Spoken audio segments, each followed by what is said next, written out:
Johnson ഒപ്റ്റിക്കൽസിൽ തിങ്കൾ ബുധൻ വെള്ളി ദിവസങ്ങളിൽ രാവിലെ 10 മുതൽ ഉച്ചയ്ക്ക് 1 മണി വരെ കണ്ണ് ഡോക്ടറുടെ സേവനം ലഭ്യമാണ്. ഡ്രൈവിംഗ് ലൈസൻസിനുള്ള സർട്ടിഫിക്കറ്റുകളും എല്ലാ ബ്രാൻഡഡ് ഫ്രെയിമുകളും ഇവിടെ ലഭ്യമാണ്.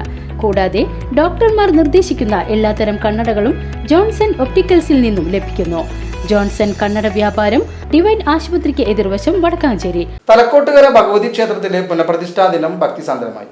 തലക്കോട്ടുകര ഭഗവതി ക്ഷേത്രത്തിലെ പുനഃപ്രതിഷ്ഠാ ദിനം വെള്ളിയാഴ്ച വിവിധ ചടങ്ങുകളോടെ ആഘോഷിച്ചു. ക്ഷേത്രം തന്ത്രി ബ്രഹ്മശ്രീ കീഴ്മുണ്ടിയൂർ നീലകണ്ഠൻ നമ്പൂതിരിയുടെ കാർമ്മികത്വത്തിലായിരുന്നു ചടങ്ങുകൾ. നവകം, പഞ്ചഗവ്യം, കലശം, മറ്റ് വിശേഷാൽ പൂജകളും പൊങ്കാല സമർപ്പണവും താലം എഴുന്നള്ളത്തും നടന്നു. ക്ഷേത്രം സംരക്ഷണ സമിതിയുടെ ആഭിമുഖ്യത്തിൽ 51 വാദ്യകലാകാരന്മാർ അണിനിരുന്ന പാണ്ഡ്യമേളവും പരിപാടിക്ക് മാറ്റുകൂട്ടി. തട്ടകത്തമ്മയുടെ നവീകരണ കലശത്തിനു ശേഷം നടക്കുന്ന ആദ്യ പ്രതിഷ്ഠാ വാർഷിക ദിനത്തിൽ ചരിത്രത്തിൽ ആദ്യമായാണ് പൊങ്കാല സമർപ്പണം നടത്തിയത്.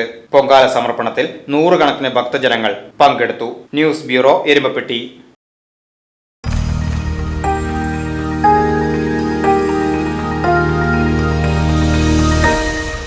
You are watching VCV News.